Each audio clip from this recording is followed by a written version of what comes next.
So, magandang umaga sa ating lahat. Pwede po ba natin palapakan ang ating Panginoon? So, kahit maulan o may araw, ay kailangan ng maglingkod sa Panginoon. Okay. So, salamat sa awitin. Salamat sa lahat ang naririto ngayon at maging sa mga sumusubaybay sa atin. Maraming pong salamat sa patuloy niyong pagsusubaybay sa gawain para sa Panginoon. Okay? So, sa araw na ito, ang ating pinag-uusapan is put God first. So, kinakailangan na unahin natin ang ating Panginoon. Bilang mga lingkod o anak ng Diyos, alam dapat natin kung ano yung ating tungkulin sa ating Panginoon. Na tinanggap natin siya, na kilala natin siya. So, mayroon tayong dapat gawin, hakbang, hindi lang dahil sa nakilala natin ang Panginoon, hindi dahil lang sa tayo ay mayroong kaligtasan, ay kinakailangan is gumawa ka ng hakbang na mapatunayan mo na ikaw ay anak ng Diyos at mayroong kang kaligtasan. Tama po? So we need to choose. So kailangan natin who is your priorities sa iyong buhay. So dapat mayroong nakikita sa inyo o nakikita sa atin na may kakaibang nangyayari. Okay? Yun yung totoo na pagkakilala sa ating Panginoon. Okay? Sapagkat lahat tayo ay kinakailangan mayroong hakbang na ginagawa. Okay? Yung ating pag-uusapan ngayon is serving God rather than other gods. Okay? Pag-usapan natin ngayon ang paglilingkod sa Diyos kaysa sa ibang mga Diyos. Okay? Lahat tayo ay kinakailangan na maglingkod para sa ating Panginoon. Okay? So, once again, yung ating layunin kung bakit natin ito pinag-uusapan is to serve the only God. So, siya lamang dapat yung ating paglilingkuran. Wala na pong iba. Okay? So, pwede po bang ang lahat ay tumayo at samahan po ninyo ako sa pagbabasa sa aklat ng Mateo, pangkat 6, talatang 24. Sobrang napakahaba yung ating babasahin, kaya pakitsagaan niyo po yung pagbabasa natin. Ano? So, medyo may kahabaan yung ating babasahin sa Matthew chapter 6, verse 24. Okay? So, Sister Naomi, pwede po bang pakilagay sa screen? Okay. So, only one verse yung ating babasahin, but full of messages. Okay? Sabi dito sa aklat na Matthew chapter 6:24, ito yung po binabanggit. Sama-sama po tayo. No one can be a slave of two masters, since either he will hate one and love the other, or be devoted to one and despise the other. You cannot be slaves of God and of money. Tayo po ay manalangin. Father God, narito po o Diyos kami sa inyo. Tulungan niyo kami o Diyos na maging malinaw sa amin ang paglilingkod namin sa inyo. Tulungan niyo o Diyos kami na yung hinihingi niyo sa amin ay aming magawa, Panginoon. Tulungan niyo o Diyos kami sa oras na ito ipaunawa itong mga talata na aming nabasa, Panginoon.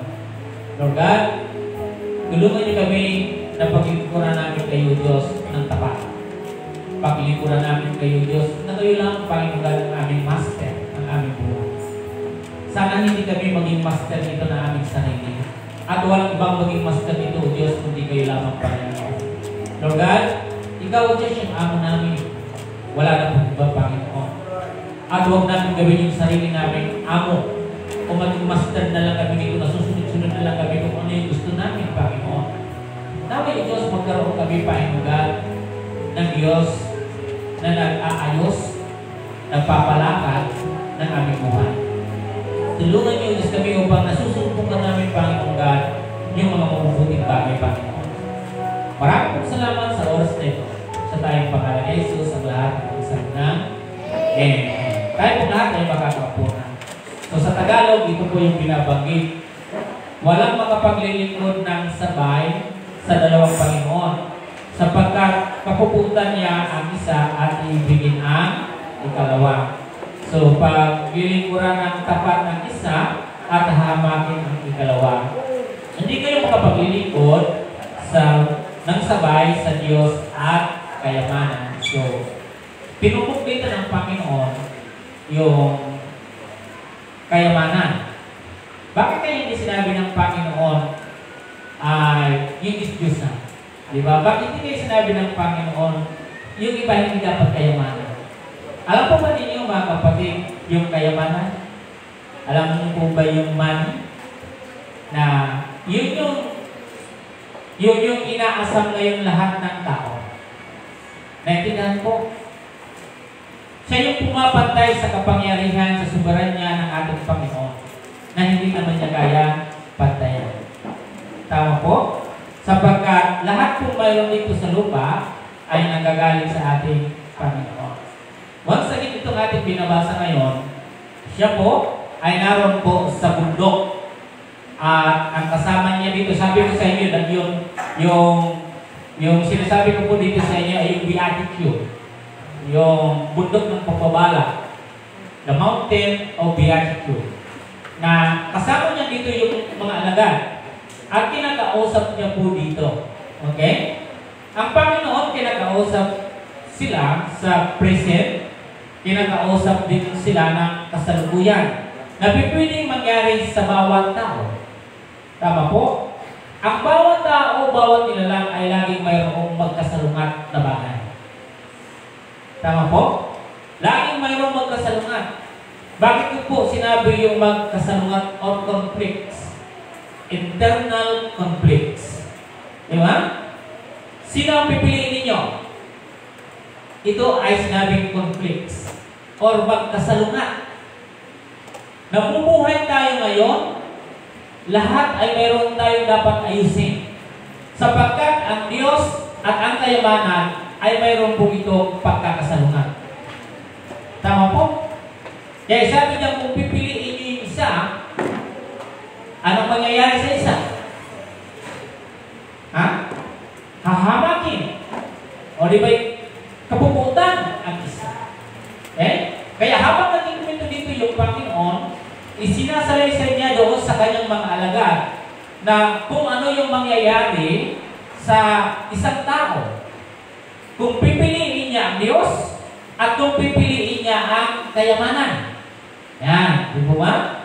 So, kaya nga lang po, dito sa dalawang ito, yung Diyos at yung kayamanan, there is a demand and there is a priorities. Hindi mo sila piling pagsabayin. Di ba? So, ang Panginoon ay may direktiba. Habang kinikwento niya ito, pinapaalam niya na kung pipiliin niyo ito, mawawala ako sa inyo. Subalit kung ako ang pipiliin ninyo, hindi ito mawawala sa inyo. Sapagkat, saan nagmumula yung kayamanan? Yung material wealth? Saan nagagaling? Sa Panginoon. Pero kung pipiliin mo yung material wealth niyan, or mammon, or money, mawawala sa iyo ang Panginoon. Ang pera, hindi po natin sinasabi na siya ay masama. Ang pera ay pagpapala po ng Panginoon sa ating lahat. Pero, alam niyo po yung pera na hawak natin, mga kapatid, ay ipinakikita dito yung tunay nating mga pagkatao. Habang hawak natin yung pera. Yung ugali mo, doon mo makikita kung sino ka. Hindi po yung pera, andyan po siya. Di ba? Pag ginawakan mo yung pera, may isang bagay na pwedeng mabago ang iyong pagkatao. At pinapakita nito kung sino ka. Tama po? Yun yung pera, yun yung kapangyarihan ng pera. Ang pera, pwede ka magbayad sapagkat makapangyarihan yung pera. Sa kasalukuyan, ang pera pwede ka magbayad para pumatay ng tao. Tama po? Sa nangyayari sa ating mundo ngayon, ibabaw nito, anong ginagamit ngayon sa pera? Pwede mong gamitin sa matuwid, pwede mong gamitin sa masama. Tama po ba?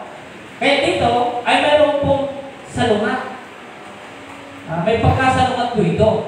Kasi ang Panginoon pagkailangan ka at ang pera pagkailangan ka, so mayroon na siya ang pagkasalungat. Pag master yung pag-usapan, may kukunin sa'yo. Di ba? Saan ka ba luya? Dito o noon? So laging mayroong conflicts. So isipin po natin ang lahat. Tama po? Dahil na ang Panginoon kinikwento niya ito na pinababakit sa lahat ng tao. Ang pagkikwento niya dito ay pipiling yung pagdating ng araw sa buhay ng ating Panginoon Jesus kung ano yung mangyayari. Kung ipagpapalit ba yung Panginoon na yung Jesus sa pera, sa material wealth, kung doon ba siya ipagpapalit, o tatanggihan ba natin ang Panginoon pagdating ng araw? Ito kinikwento ko sa inyo ngayon mga kapatid. Nung nagsasalita po yung Panginoon dito sa bundok na ito, sa lugar na yon, na kinikwento niya na rin dito maging pagdating ng kanyang kamatayan. Kinikwento niya na rin dito na pwedeng magbago yung lahat ng tao sa isang iglap. Tama? Ngayon ay okay na kinikwento ko ito sa inyo, pero maaari sa pagdating ng pagkakataon ay mabago siya. Maaari kasama ninyo ako ngayon at nagsasabi siya ang Panginoon na nakikita ko mayroon kayong pananampalataya. Pero marahil pagdating ng araw, doon natin mapapatunayan kung totoo na mayroon kayong pananampalataya at talagang ako ay minahal ninyo o talagang kayo ay naglingkod sa akin. No one can serve two masters. Hindi pwedeng maglingkod sa dalawang master. Dahil sabihin ko po sa inyo, laging mayroong magkasalungat. Dapat pumili ka ng isa. Sa trabaho, para lang natin maging klaro, sino dito yung may dalawang trabaho? Sino dito yung may isang trabaho? Alin ang mas maganda? Yung may dalawang trabaho o isang trabaho? Diba? Kasi pag dalawa yung trabaho mo, yung both company, bawat company na yan, mayroon po yung demands at mayroon po yung priorities. Pag di mo magawa yung demands nila, dahil inuuna mo yung demands ng isa, magkakaroon ba kayo ng problema? Bawat company, mayroon din sila priorities. Tama po? Kung mayroon silang pinapauna sa iyo at hindi mo siya ginawa at inuna mo yung sa kabila, ano mangyayari? Maraming pwede mangyari. Pwede kang tagalin, pwede huwag ka na, pwede i-block ka na sa kanila dahil sa ginawa mo. So, ito talata na ating binasa ngayon, napaka-komplikadong bagay. Tama? May mga tao ngayon na nagsasalita oo sa Panginoon ako, pero taliwas po yung ginagawa. Very conflict. Hindi mo mapatunayan na talaga yung Diyos talaga yung sinasabi mong master mo, pag yung pagdating ng araw ay nagbabago siya na hindi naman pala, isang lips na lang natin yung Panginoon. Hindi na po natin ginagawa yung hakbang na dapat para sa Kanya. So put God first. Tama po ba? So patunayan natin na ikaw ay ligtas. Patunayan natin na kilala mo ang Panginoon sa ginagawa mo. Pero kung hindi mo gagawin, hindi mo inuuna ang Panginoon, paano mo ngayon masasabi mayroong kakaligtasan? Diba? Paano masasabi kilala mo ang Panginoon? Paano mo masasabi na tinatawag mo ang Panginoon? Wala ka naman doon. Paano ka ngayon na mag-aawit sa Panginoon? Paano mo mapatunayan yung ibig mong sabihin sa iyong sarili? Diba? So, pag-usapan natin ngayon, Master. Okay, sabi niya mga kapatid, put God first, serving God rather than other gods. So, hindi na po ito God or something more important than Him in our lives. Hindi ko po yan na-erase. Isa lang talaga yan. Isa lang yan, serving God rather than other gods. Okay, so ating aim is to serve only God. So, ang payo lang dito ng Panginoon, Jesus, habang inikwento niya ito sa mga alagad harapan, yung mga tauhan, piliin niyo ang inyong paglilingkuran. Diba? Yan yung hinahanap niya sa kanyang kausap. Okay? So, pag-usapan natin itong ating panimula. Sabi dyan, in this context, about masters. Okay? Pag-usapan natin masters. Refer to powerful figures of entities that demand loyalty and obedience. Mukha niyo po mga kapatid. So, ibig sabihin dito mga kapatid, itong master na ito, halimbawa yung ating Panginoon, ano ang dapat natin gawin? Kung may master ka, dapat may loyal ka sa Kanya.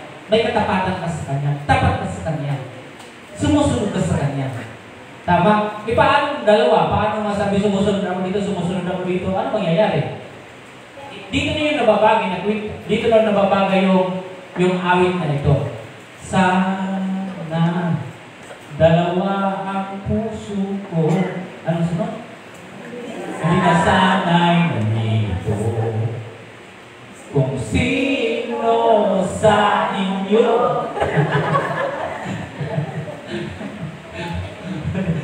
Malilitaw ka lang talaga, di ba? So, ito po yun. Sabi doon, hindi pwede tayo na namamangka sa dalawang ilog. Kasi hindi pa pwede ikaw ay mamaka. Ikaw ay naroon at ikaw ay, paano yung mangyayari? So, mayroon kang kamuhikan, mayroon kang kakagagalitan, mayroon kang aapihin sa dalawa lagi. So, ibig sabihin, pag wala ka sa tamang focus nun, nalilito ka. So, malawak siyo, may problema talaga. Ano? Okay, then sabi niya, tuloy natin yung ating panimula. And then sabi dito sa sunod, the verse highlights serving God and material wealth. Simultaneously, trying to do this leads to internal conflict as God will often have conflicting demands and priorities. Yun yung master. Sino ba yung master ko ngayon? Di ba? So, magdidiman sila ng loyalty at doon sa pagsusunod natin. So, kailangan po kasi yun pag mayroon tayong master. Ang master ko ay ang Panginoon. Ang master ko ay ang pera. So, yung pera magdidiman siya. Magdidiman din yung master natin, yung Panginoon. Paano mo siya ngayon pagsasabayin? O hindi pwede mamangka sa dalawang ilog at hindi pwede dalawa ang puso. Dapat, isa lang. May nakita na kayo dalawa ang puso? Mayroon na? O sige, pipili yan, dalawa yung pipili no? Simple lang para lalo po natin mapaliwanag ito. Darjani. Nung ikaw pa'y binata na, siguro ako, hindi na siguro yung isa ang iyong minahal. O, niligawan na lang para mas pala. Pero minahal mo naman din yun. Pero sa pag-aasawa, kailangan mong mamili. Kaya sino ang pinili mo? Kasi hindi pwede dalawa ang iyo. Hindi pwede yung dalawa ang hindi dalawa pwede yung pakasalan. Sa ating government, pwede ka ng dalawang asawa. Pero yung legit, pag-usapan na natin yung legit, hindi pwede dalawa yung kasalin. Pag sa government na po yung ating pag-uusapan, ang magiging lehitimo ay yung isa na kinasal. Tama? Yung isa ay hindi na, kabit yun. Wala ba kayong mga kabit? Sino dito yung may kabit? Oh, illegitimate yun. Kaya, sabi niya, pipili ka talaga. Kasi hindi pipili, brother, sa to, na dalawa ang inyong asawa, hindi pa pahintulot. Marami sa iba, religion. Pwede marami yung asawa. Pero sa part po natin as a Christian, kailangan mo talaga na pumili. Kasi pag dalawang asawa ni Brother Johnny, magkakaroon ng comparison. Iko-compare mo siya. Parang mas maganda yung sa'yo. O, di magagalit yung sa'yo. Eh, pumunta ka na lang doon. Hindi, parang ikaw. O, nagkagalit naman yung sa kabila. So, wala ka talaga, malilito ka. O, tama? So, dito din sa atin, sa ating mga pananampalataya, piliin natin, sino ba yung ating paglilingkuran sa araw na ito? Ano ang demands niya sa atin? Anong demand sa atin ngayon ng Panginoon? Pumunta sa simbahan. Ang demand naman sa iyo ngayon, kung dalawa yung master natin, ang demand naman sa iyo ngayon, yung will, ano ang mangyayari? Lalo na may upper na malaki. Sino yung magiging master ng paglinggo, Brother Manny? Ang Panginoon. Paano halimbawa katulad nito ilagay tayo doon? Ito lang na, kwento lang ito na ano. Halimbawa mayroong yung upper, Sunday pa naman natatapat. Kadalasan kasi Sunday tinatapat ano? Meeting, minsan events, minsan practical yung nilalagay. Pag nilalagay yung events na gano'n, sino yung priority ninyo? Halimbawa, ito, dumati yung BYO. Ay, yung BYO. Yung BYO, yung, di ba yung mga sikat ka na, ano? Tapos, ano yung BYO ba yun? O yung mga sikat na mga SB19. Ano pa yung isa? Yun na yung sasabi ko kailan mali na siguro kulang. O halimbawa pag dumating, hindi ko pa naman sila naglalagay ng mga events. Ano? Tapos, eksakto, yung umpisa, alas 10 din. Sino piliin nyo? SB19 o SB-God?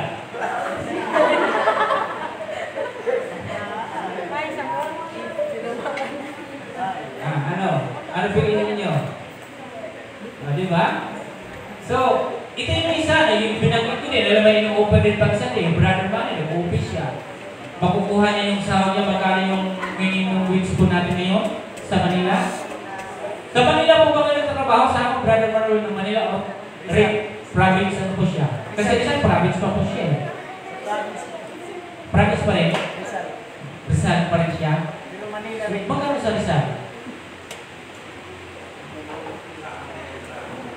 Kasama na po, sa Manila. Kasama na siya.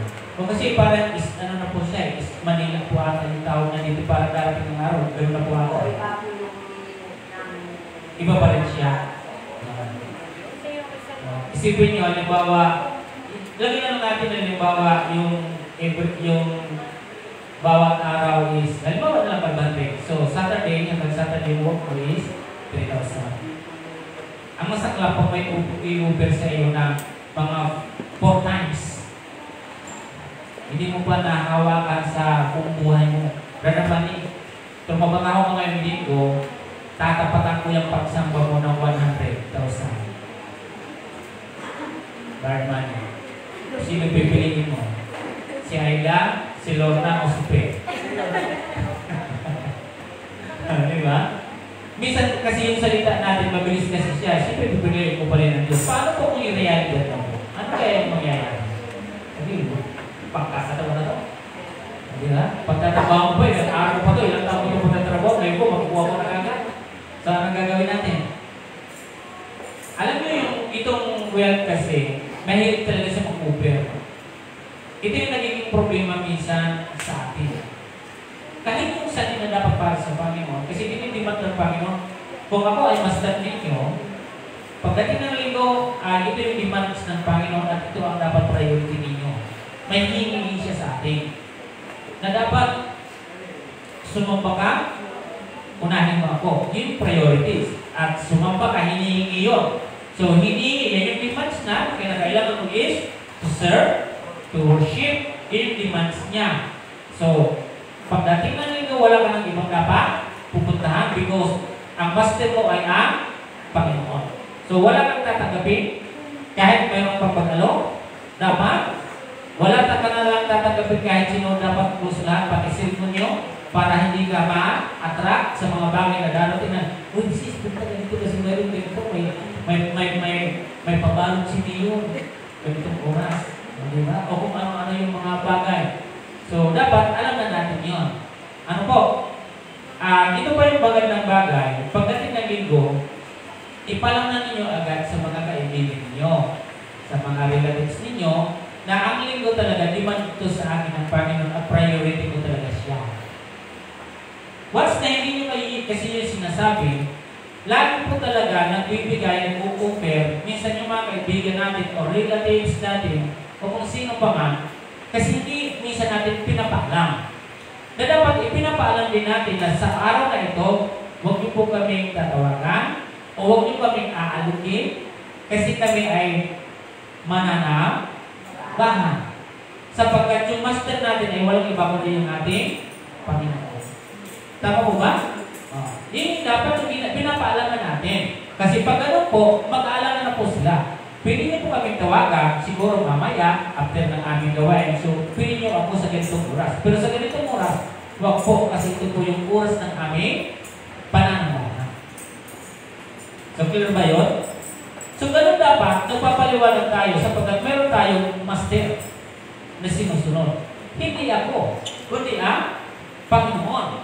Tama po? Sabi dito, sa kontekstong ito, ang mga Panginoon ay tumutukoy sa mga kapangyarihang mga figura o entity na humihiling ng katapatan at pagsunod. Kaya, hindi talaga mahirap talaga pagdalawa yung master. Tama? And sabi niya, itinatampok ng talata na ang paglilingkod sa Diyos at material na kayamanan ng sabay-sabay, ang pagsisikap ng gawin ito ay humahantong sa panloob na salungatan. Magkakaroon talaga ng pagsasalungan, hindi talaga nagkakaroon kung malang komplikado sa buhay. Pagka ito, nahihirapan talaga tayo to decide. Di ba? So, mahihirapan ka. So, para iisa lang siya, dapat mag-decide ka ngayon ng ang Panginoon ang ating paglilingkuran.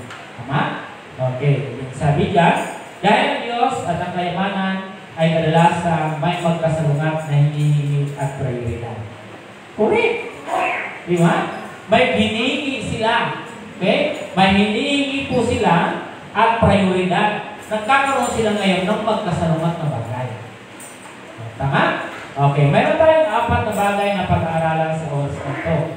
Kaya ito, kinikwento ng Panginoon sa kanyang mga alagad at sa mga tao sa kapalibot doon. Na mayroong magkasalungat talaga. Okay? What does Jesus ask of us in these verses? So, ang sabi, ano ang hinihiling sa atin ni Jesus sa mga talatang ito? Palagi natin, kausap natin ang Panginoon sa mga panahon na yun. Ano ba yung hinihingi niya sa atin? Okay? Na habang tayo nabubuhay, naglalakbay sa ating buhay bilang mananampalataya. So, ito yung kanyang tinuturo. Number 1, let's choose Jesus as the masters of our lives. Diba? So, dalawang bagay piling banggitin nyo yung Panginoon o Guro. Okay? So, ang Panginoon at ang Guro, tinatawag po natin yung ating Panginoon. Okay? Master. Okay? Sabi niya, let us choose Jesus the master of our lives. Kung siya yung master, siya po yung namumuno sa'yo. Kinikunti ito din ng Panginoon sa kanyang yung mga nakikinig na dapat piliin niyo ako. Ano pa man yung mangyayari, dapat piliin niyo pa rin si Jesus, piliin pa rin natin ang Diyos. Tama po? Okay. So dito mga kapatid, masters as a title for God and Jesus. Naka-address po ito mga kapatid, itong mga titulo na ito kay Jesus at sa Diyos. Tama po? Yung sinasabing the word master. Kaya naka-address po ito, naka-title po ito sa ating Diyos at kay Jesus. Kaya master. Siya yung ang ating Diyos, master ng lahat ng mga master. Si Jesus ang master ng lahat ng mga master. Okay, kinikwento niya ito. Kasi pag dumarating man yung mga panahon na tayo man ay magkaroon ng pagkalito, ang sinasuggest ni Jesus, piliin niyo pa rin ako.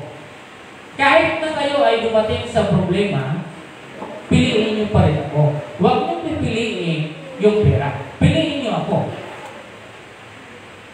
Di po ba? Kasi hindi kanyang kwento doon sa mga nakikinig sa kanya. Na hindi kayo pwedeng maglingkod sa dalawang master. Oh. Ang titulong master nito ay tungo lamang ito doon sa Diyos at kay Jesus. Ang Diyos sinugo niya sa Jesus. Na siya yung representante ng Diyos. Na kung ano ang Diyos, yun din si Jesus. na nagiginig siya sa karaingan ng bawat tao. So put God first sa ating buhay. Unahin natin yung ating Panginoon. So hindi natin kailangan na maglingkod sa ibang Diyos, kundi siya lamang. Okay? And then sabi dito, sa binabanggit sa letter A, the Bible also uses master as a title for God, emphasizing His ultimate authority and sovereignty. Tama po. Ipinakikita dito ng Panginoon na huwag kayong mababahalaan dito ako. Kung mawalan man kayo ng pera, tumawag kayo sa akin. Kung mayroon man kayong problema sa ano pang mga bagay, tumawag kayo sa akin sapagkat I am your master. Di ba? Wala nang ibang master. Tawagin niyo lang ako. Unahin niyo lang ako. Habang kinikwento niya ito, habang nagsasalita, doon sa mga tao, sa mga alagad. Dahil kung makikita niyo po sa chapter 5, ang sabi doon, punta natin chapter 5. Sabi diyan, ang kausap niya po dito sa chapter 5, nang makita ni Jesus ang makakapal na tao, umahon siya sa bundok, pagkaupo niya, lumapit ang kanyang mga alagad. So marami pong tao, pero yung talagang nakakapakinig sa kanya doon ay ang kanyang mga alagad. Sinasabihan niya yung kanyang mga alagad dito. Di ba? So, sabi niya, sa talata na aking binanggit yung una, na sabi niya, ginagamit din ng Biblia ang Panginoon bilang isang titulo para sa Diyos na nagbibigay diin sa kanyang pinakamataas na otoridad at soberanya. Sa iyo may authority. Ibig sabihin, ipapahintulot ng Panginoon na magkaroon ka ng maraming pera sa pahintulutan ng Panginoon.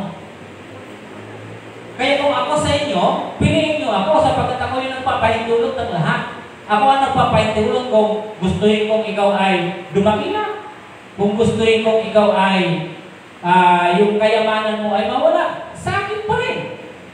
Ipinapahayag niya ito dyan sa kanyang mga alagad at sa mga tao na mabigay sa kanila na magkaroon sila ng concentration, na magkaroon sila ng focus, na makita lang na doon lamang sila tumingin sa ating Panginoon Jesus.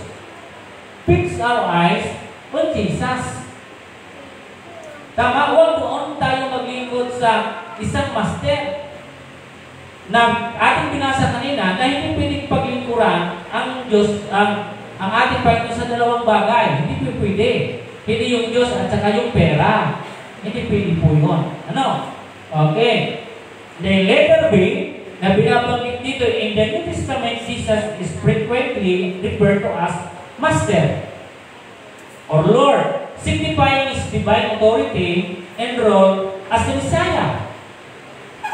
Di ba? Siya po yung Messiah. Sabi diyan, sa Bagong Tipan, si Jesus ay madalas na tinutukoy bilang guro o Panginoon na nagpapahiwatig ng kanyang banal na otoridad at tungkulin bilang Mesias. Alam ng Panginoon kung bakit tinikwento ni Jesus ito sa kanyang mga alagad at sa mga nakikinig. Alam niya kasi yung tungkulin niya sa tao. Di ba? Sa panahon na nangangailangan tayo, natatawag tayo sa Panginoon, alam niya yung kanyang tungkulin. Anong tungkulin ng Panginoon kapag tumawag ang tao sa kanya? Sagutin. Tama? Sasagutin ka ng Panginoon sa tamang panahon. Ibibigay sa iyo yung hinihingi mo sa tamang panahon. Sa tamang oras, ibibigay sa iyo ng Panginoon sapagkat siya yung final authority. Siya talaga yung pinaka nagpapasya, siya yung nagpapahintulot ng lahat ng bagay kung pupunta na sa iyo o makakating na sa iyo o hindi pa. Kaya pag mahigpitan, pag hindi pa dumadating sa inyo, kahit ano pa yung gawin po natin, wala tayong magagawa sapagkat ang nagpapahintulot si Jesus. Hindi pa siya napapanahon sapagkat ang Panginoon talaga yung gumagawa nito. Ang nagbibigay nito. Tama? Okay. So sabi dito sa aklat na aking babasahin, sabi po dito sa John 13:13 to 14, ito po yung kanyang sinasabi. Pwede ba, Sister Nomi, pakilagay? Para hindi na ako kapuklat-puklat dito. Okay, you call me teacher and Lord. This is well said, for I am. And then 14, so if you are Lord and teacher, have washed your feet, you also ought to wash one another's feet. Sabi po dito, yung panahon na ito, ay naghuhugas po siya sa kanyang mga disipulo. Tama? So, isa ito mga kapatid na pinakikita dito na about doon sa sinasabing master and teacher, yun po ay ang Panginoon yung tinagurang master po natin. Sinasabi po natin yon sapagkat sa iyo ang nagpapasya. At mayroon pa po dito isa, sabi niya, but call to him Jesus, Master, have mercy on us. Alam niyo po ba kung sino itong tinutukoy sa Lucas chapter 17 verse 13? Tingnan niyo nga po.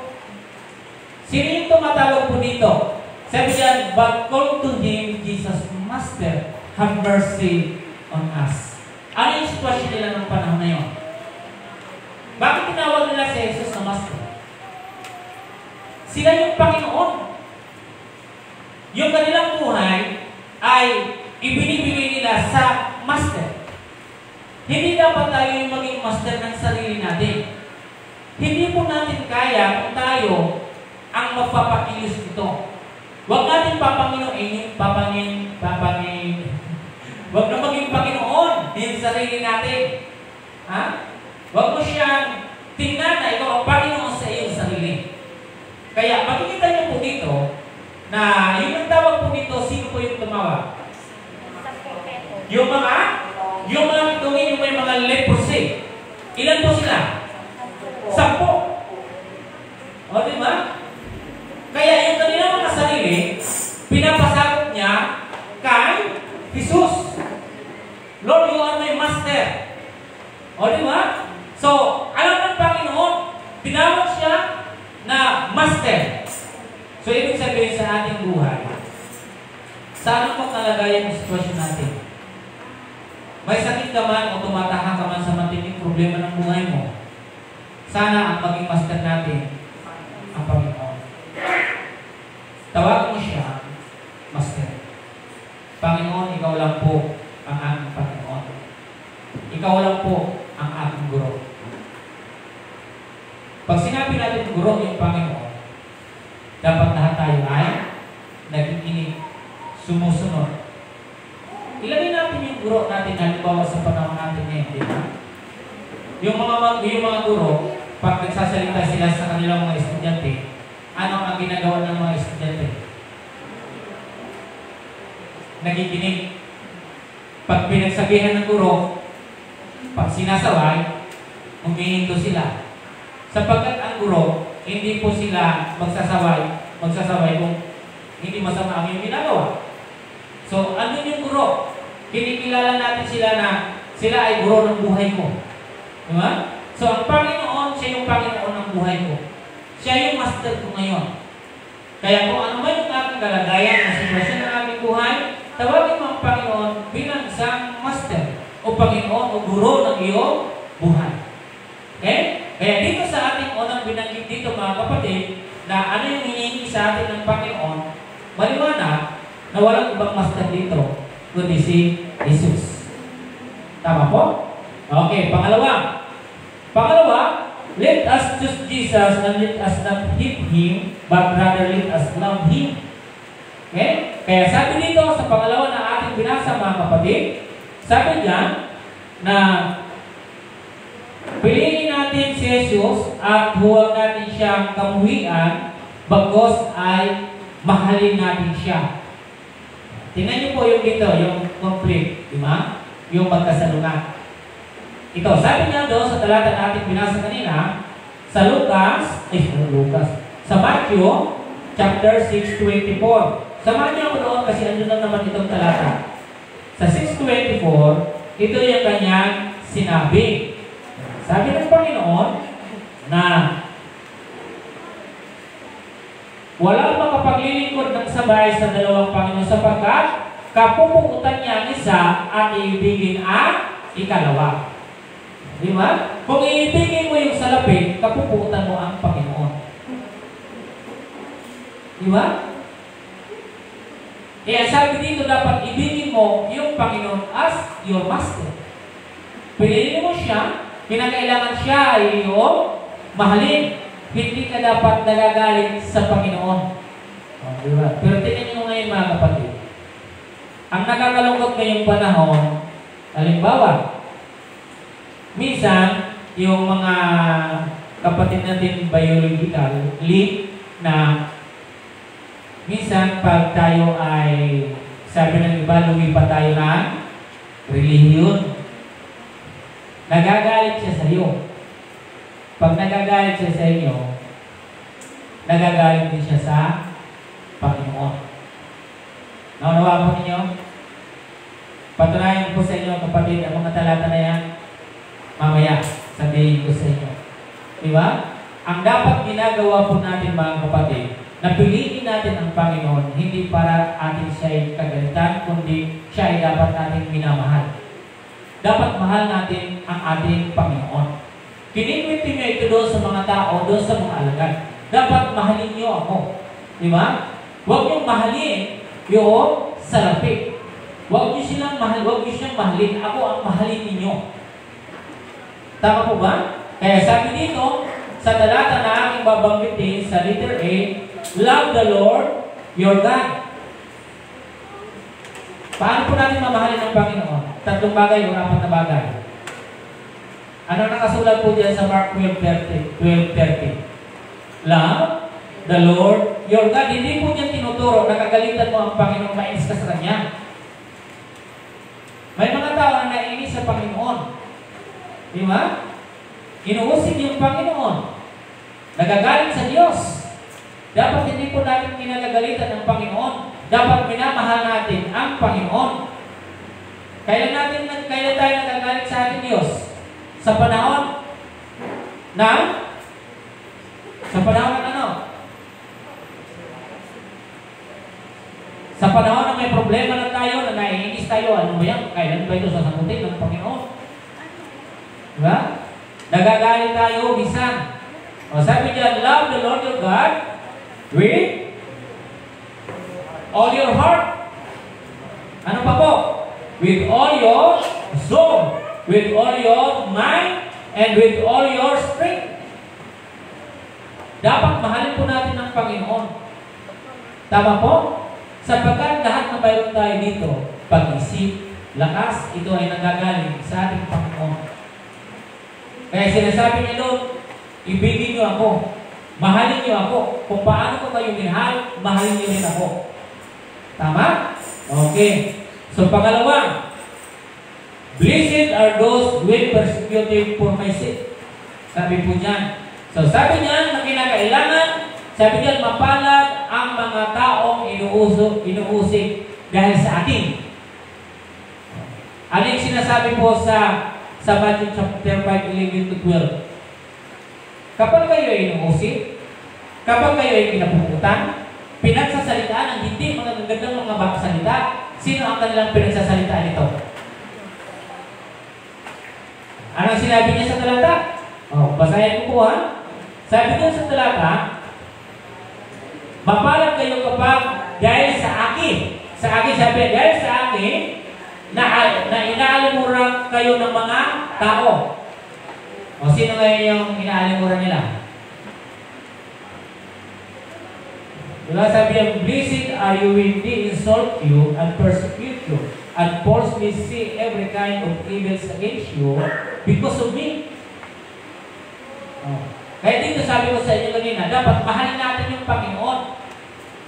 Diba? Then verse 12, be glad and rejoice because your reward is great in heaven. For that is how they persecuted the prophets who were before you. Bakit yung mga panahon? Kung paano itusip, kung paano po nagagalit yung mga tao sa mga propeta, gayon naman din naman. Pero sabihin ko sa inyo mga kapatid, kung mayroong nagagalit sa atin ang napupuo nang dahil sa ating ngayong katayuan bilang mga Kristiyano, ang kinagagalitan at kinapuputan nila walang iba kundi ang Panginoon. Di ba dapat ikasaya nila na ikaw ay nagbago? Dapat mahalin ka nila eh. Dahil ikaw ay nagbago. Dapat minamahal ka nila sapagkat hindi ka nakatulad ng dati. Pero ano ang ginagawa? Nagagalit. Ano ba yung gusto nila? Yung dati ka o yung ngayon ka? Di ba? Noon nagagalit sapagkat masama yung ginagawa. Nung ikaw ngayon ay nagbago, nagagalit, inuusig ka sapagkat nagbago ka. Saan tayo lulugar? Wala kang pupuntahan, di ba? Gumawa ka ng matuwid, may mapupunan sa'yo. Gumawa ka ng masama, may mapupunan sa'yo. O saan tayo meron sa dalawa? Magpakasama na lang tayo o magpakabuti? Alin pipiliin po ninyo? Magkasalamat din. Para huwag kang musige, dahil ang gusto nila ipapor, dapat gumawa ka ng masama, so gagawa ka ba ng masama para mapapuran ka lang nila na hindi na magagalit sa'yo? So hindi dapat gano'n. Ano? So mahalin natin ang Panginoon. Ano ba yung nangyayari sa atin ngayon? Mahalin pa rin natin ang Panginoon. Piliin pa rin po natin siya kaysa doon sa malaking halaga. Okay? Pangatlo, let us choose Jesus with loyalty and not despise Him. Okay? Sabi niyan, piliin natin si Jesus na may katapatan at huwag hamakin siya. May naalala po ba kayo na naghamak kay Jesus? May naalala kayo na naghamak kay Jesus? Sa Biblia? Mayroon kayo naalala? Sino may naalala sa inyo naghamak kay Jesus? May naalala kayo? Alam niyo ba itong kanya ditong kinikwento? Alam niyo naman kasi yung darating sa buhay niya eh, na mayroong mga taong hahamakin siya. At darating ang araw, alam niya naman din niya na maraming magagalit sa kanya. Yung pangalawang pinagin ko sa inyo kanina, maraming nagalit sa Panginoon. Dahil sa pagsasabi niya, ako ay anak ng Diyos. Kaya nga siya napako sa krus eh. Anong sinabi ng mga tao? Ipako niya sa krus. Sino yung palayain? Si Jesus o si Barabas? Sino yung pinili? Si Barabas.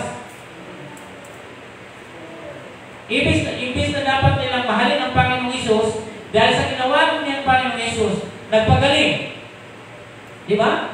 O nagpakain, nagturo, nagbigay doon sa mga walang kakayanan, doon sa mga mahirap at inaapi. Sa kabila na dapat nila mahalin ang Panginoon, kinagalitan pa yung ating Panginoong Isus. Marami po yung mga tao ng panahon, walang nagkampis sa Kanya. Sila pa yung nagtulak, ipako. Nagalit sila sa Panginoon. Na dapat inibig nila ang Panginoon, pero sila yung nagtulak para ipako si Jesus. Alam naman nila ang Panginoon habang nagkikwento siya sa mga alagad, dahil sa mga tao na yung siya ay nasa burong, alam niya na yung darating na araw eh.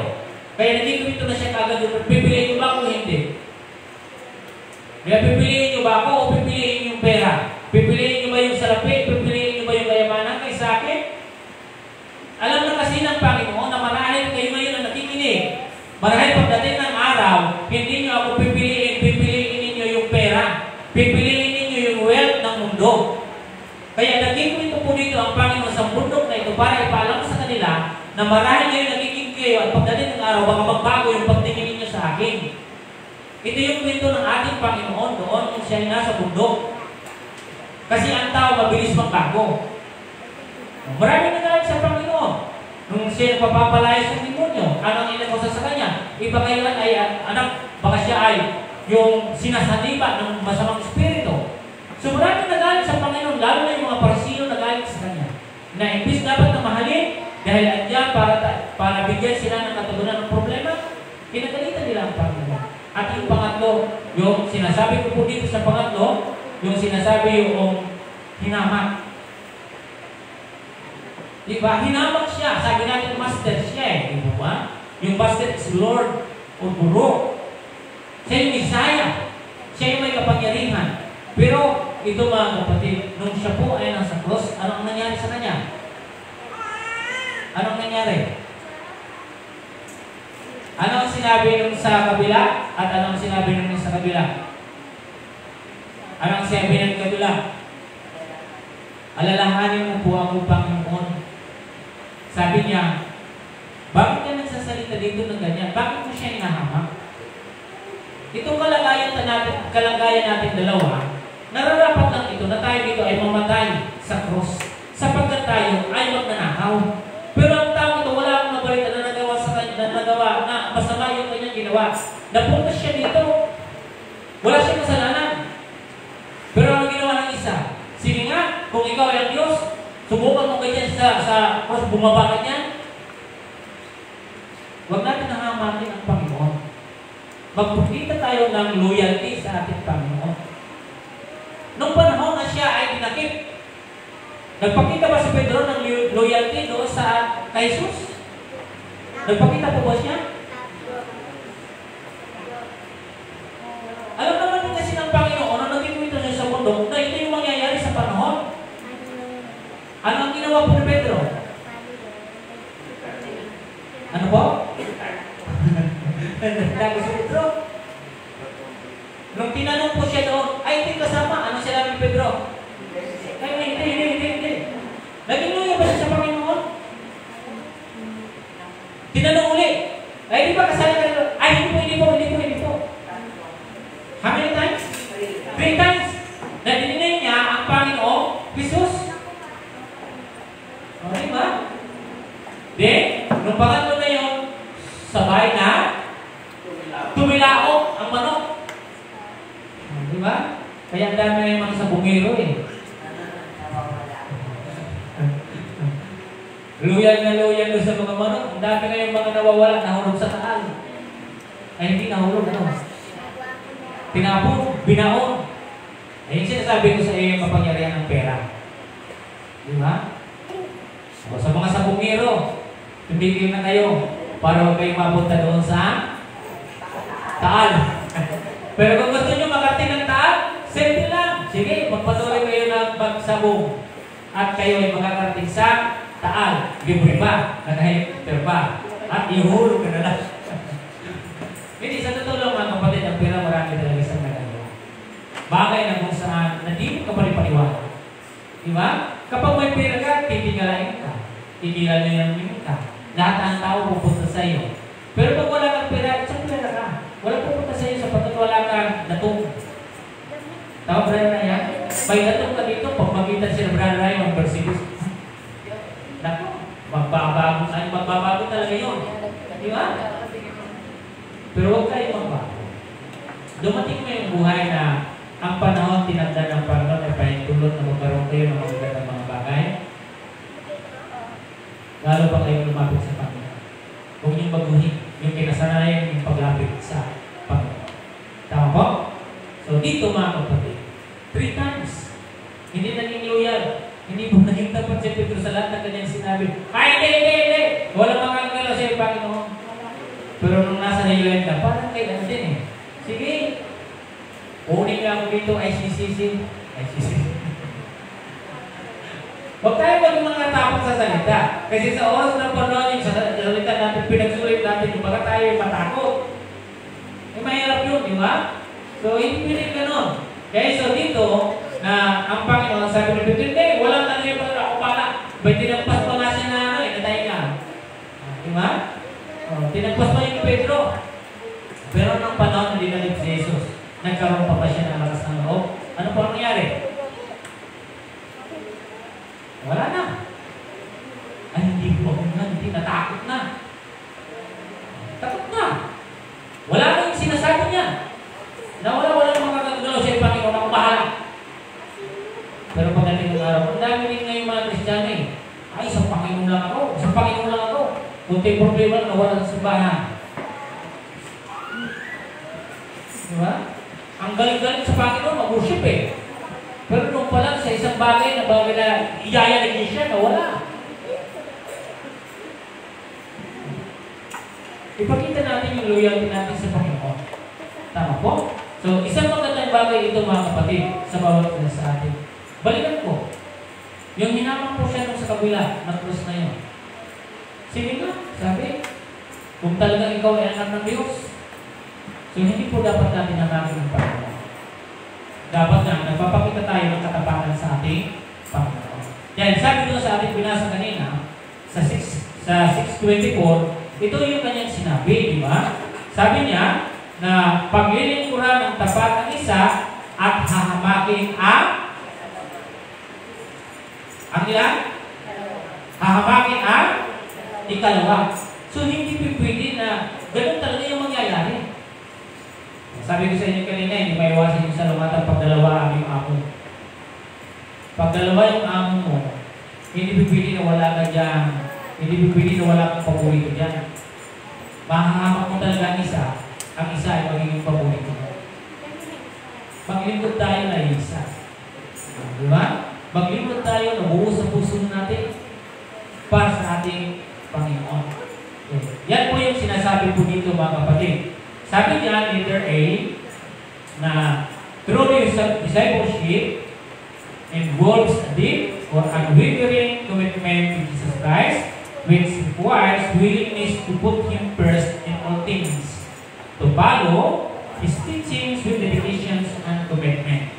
Yan ang mga alagad ng Panginoon. Yan yung mga disciple, kasi disciple yung kausap niya eh.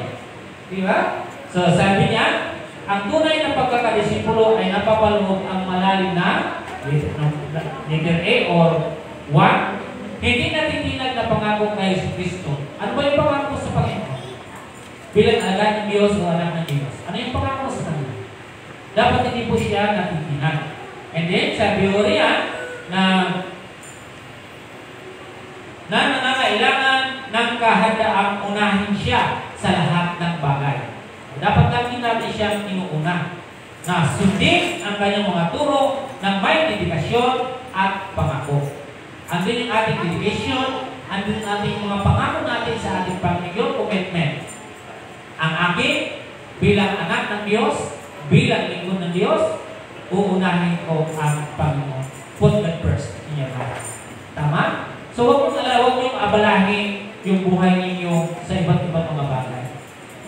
Tama po? Ang dami ngayon naghanap ng kayamanan. Sino po dito naghanap ng kayamanan?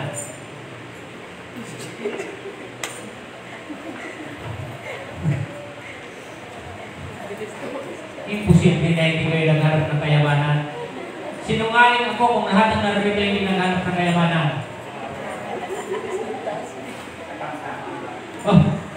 Katamtaman. Diba? Lahat dito nag-asa. Nakikita ko sa post ninyo eh. Darating at darating araw, totoo, gaganda yung buhay natin. Maging loyal lang tayo sa ating Panginoon. Unahin mo lang ang Panginoon. Tandaan niyo mga kapatid, unahin niyo lang ang Panginoon magbibigay sa iyo. Huwag mong uunahin yung pera. Sa panahon na ikaw ay hinahanap at hinihingi ang kapaydiman ng Diyos sa iyo, gawin mo. Okay? I-priority mo siya sa buhay mo. Huwag kung sino-sino yung inuuna mo. Kaya linggo-linggo kung anong ginagawa mo eh. O diba? So kinakailangan pumunta ka, patunayan mo na ligtas ka, patunayan mo kilala mo ang Panginoon. I-priority mo ang Diyos. Huwag mo yung i-priority mo sino-sino.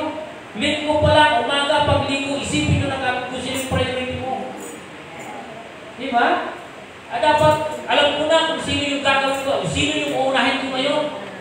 Diba? Ganun mag-isip ang Kristiyano, ganun mag-isip ang lingkod ng Diyos, ganun mag-isip ang mga ligtas na inuuna nila ang Panginoon kaysa ano pang mga bagay. Tama po ba? Linggo, andito kayo ngayon, uunahin ko ang Panginoon, kahit maulan, punta ako doon. Diba? Minsan iba ang rason, ay, hindi po ako makapagsimba, Pastor. Bakit?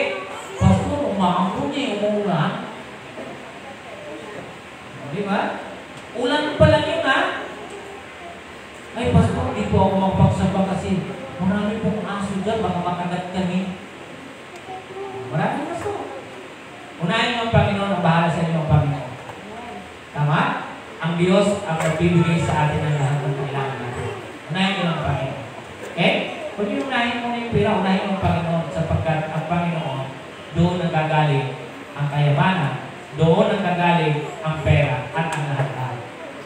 Panghuli, mga kapatid, sa ating pagtatapos, number 4, let us just Jesus overwhelm. Ayan, ito yung magandang pag-usapan na natin. Ano? So may ipapakita ko sa inyo ditong karakter sa Biblia. Ulitin ko, nung nasa bundok yung Panginoon, ang kasama niya ay mga alagad. Sinong kilala yung mga alagad na pinagpalit si Jesus sa pera? Sino po? Alam na ng Panginoon eh. Alam na ng Panginoon na lahat tayo mayroong pangangailangan. Nung nakikwento ang Panginoon, alam naman din ng Panginoon yung isip at puso ng mga alagad. Alam niya. Alam niya naman din niya na may magkakanulo sa kanya. Alam naman din niya ng Panginoon. Alam naman din ng Panginoon na mayroong mga mahihilig sa pera. Alam ng Panginoon kung sino yung mga tao na Gustong maggawa ng maraming salapi. Alam din ng Panginoon na mayroong na ipagpapalit siya doon sa wealth, doon sa pera. Tama po? Ito yung pinakamasaklap sa lahat. Ito yung form ng panahon na yon. May iba't ibang uri ngayon na, may iba't ibang form po ngayon na kung paano po natin binibinta yung Panginoon. Kung paano po natin ginagamit ang Panginoon. Si Judas o si Judas, yung kanyang paraan sa kanyang paglilingkod sa panahon ng ating Panginoon ay ibinta si Jesus. Di ba? So, sabi dito mga kapatid, letter A, Judas agreed with the chief priest to hand Jesus over for 30 pieces of silver. Ilan po? Ilan po yung pagkabinta kay Jesus?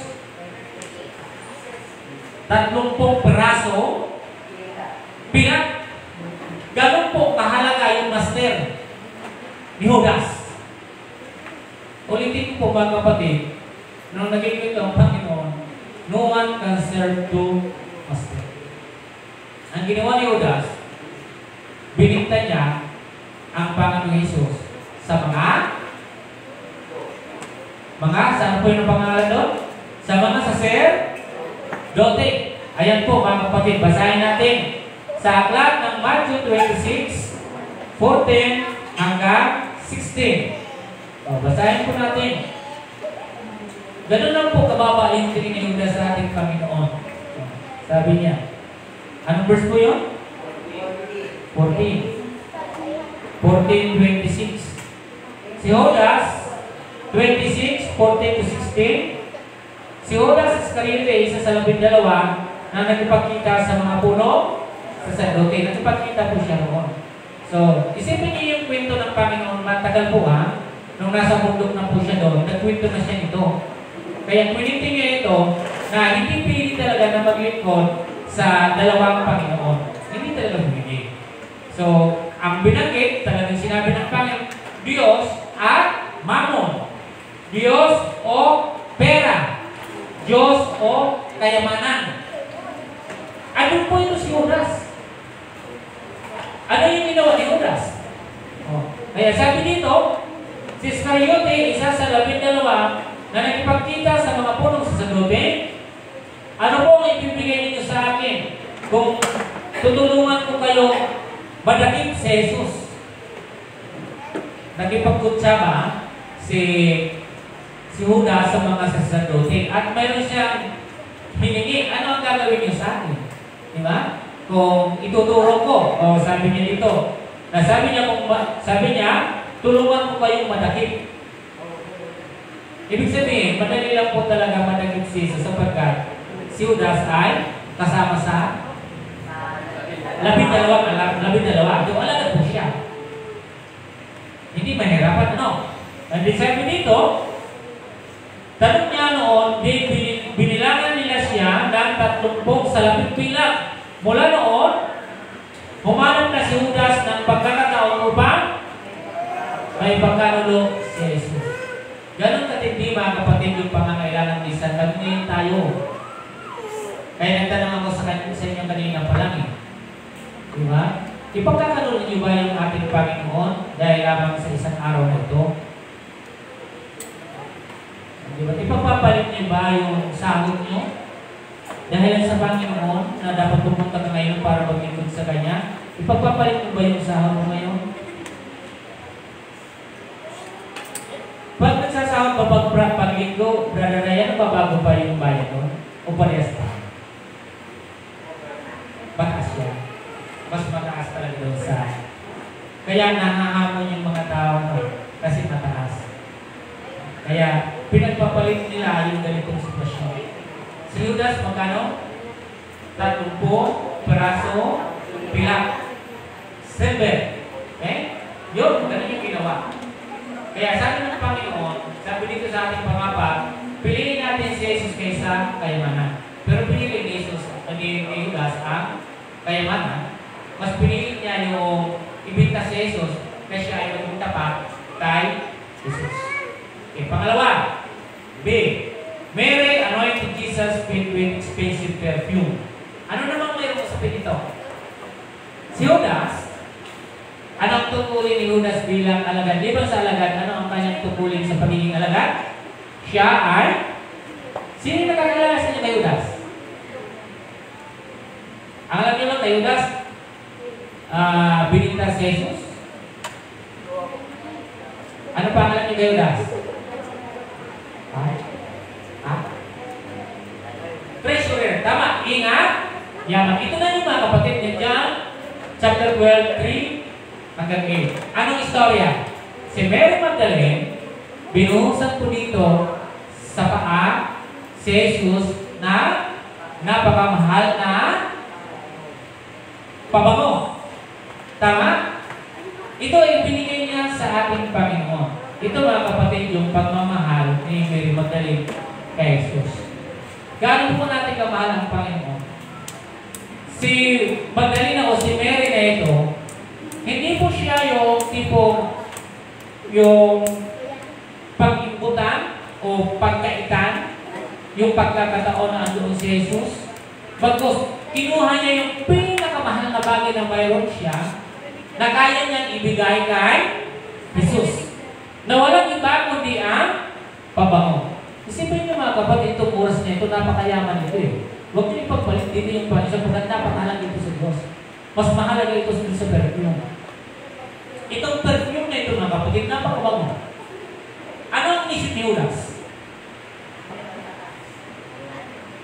Kasi si Judas ay talaga Judas. Bakit hindi na lang natin ipinagbili ang pabango na ito para makatulong sa mga dukha? Magkano ito? Pumapatak na siya na 300 dinaryo. Pero alam niyo mga kapatid, hindi naman talaga yung layunin ni Judas. Ano ang paunahin layunin ni Judas? Itulong ba niya sa dukha? Ano ang kanyang layunin? Si Judas ay isang ay dyan sa Biblia. Ano po yung kanyang gagawin? Magnanakaw. Nangungupit. Yun yung nagsadyadan, hindi dahil ibibinta para itulong sa lugar. Alam ng Panginoon.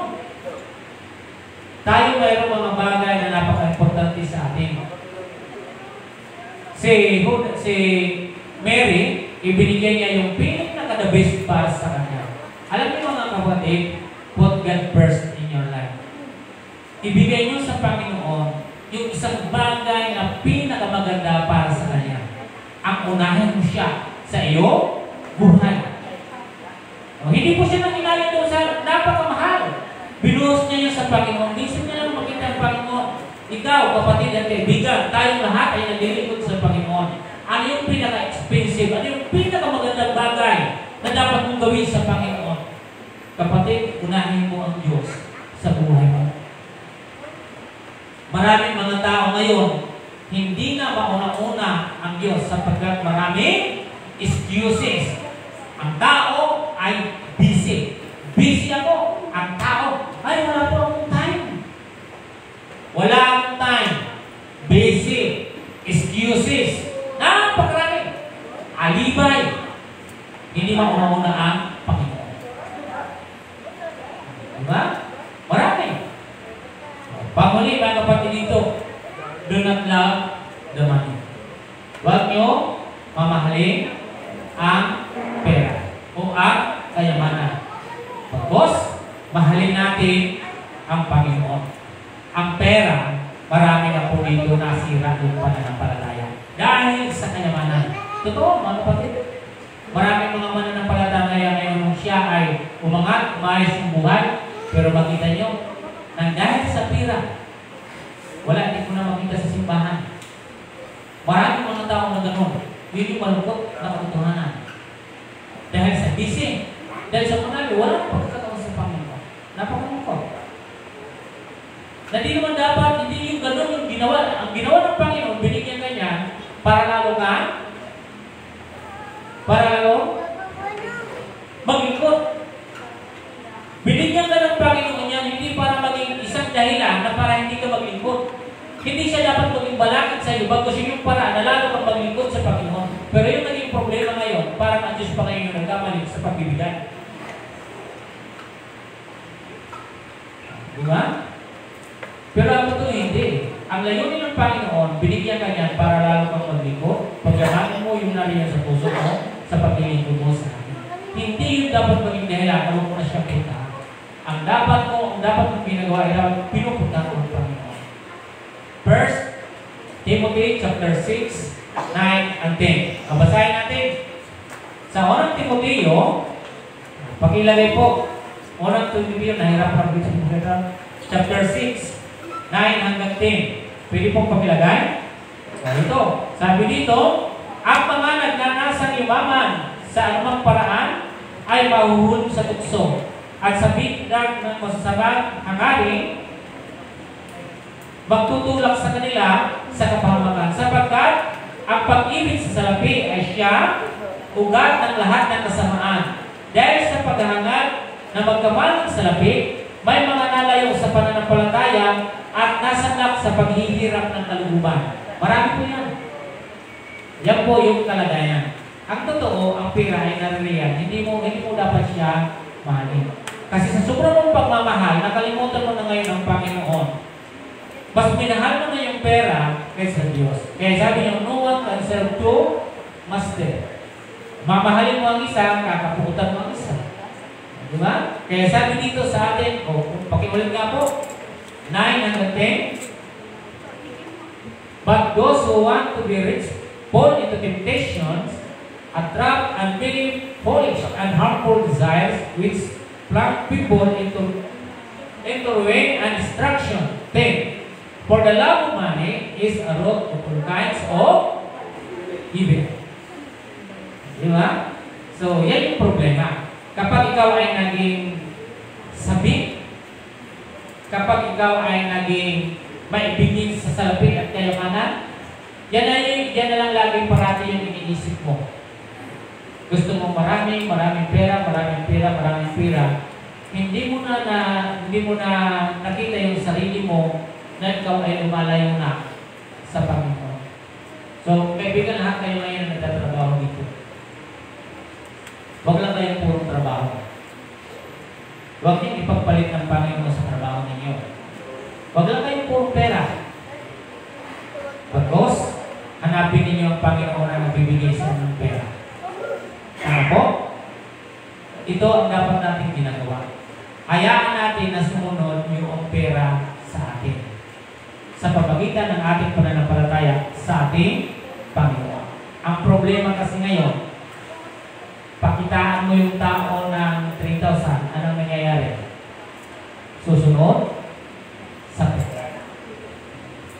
Simple lang pasunodin yung tao. Halimbawa, dito ba yung ako dito halimbawa eh? May congressman or mayor. Sa linggo ng umaga, dapat yung pupunta dito ay yung talagang nakasulat ang pangalan. Johnny Bravo. Hindi dito pwede pumunta yung asawa. Johnny Bravo yung nakalagay. Sa oras na alas 7 ng linggo, ay mayroong ibibigay si Inaris na 10,000. Nakasulat Arnel Labiaga, Alan Rido, Jubin. Dari ko ba si Jubin? Jubin 10,000. Brother Sator 10,000. O dapat pupunta kayo ng ganap na oras na ganito, alas 9:30. Pupunta kayo dito para makuha ninyo yung 10,000. O Sister Chuma. O lahat kayo mayroon. Nako. Brother Ryan. Ang pagulay si Brother Ryan, 10,000. 9:30. Pumunta doon sa Antipolo, doon sa taas. Pumunta 9:30 kasi yung bigayan. Anong oras kayo pumunta?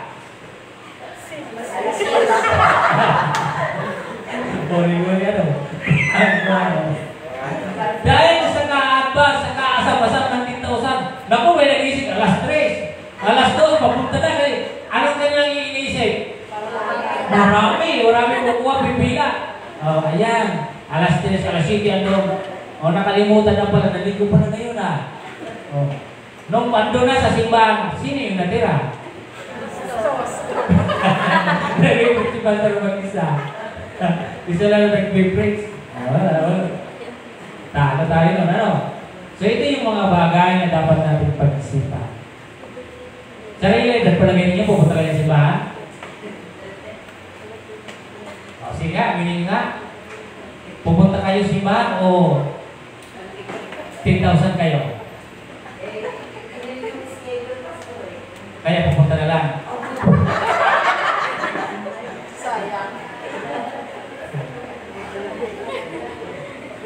Mas malala tayo eh. 10,000 lang para yung halaga mo sa ISO. So, sige, bibigyan mo na kayo, 10,000. Sige, punta ka ron. Diba?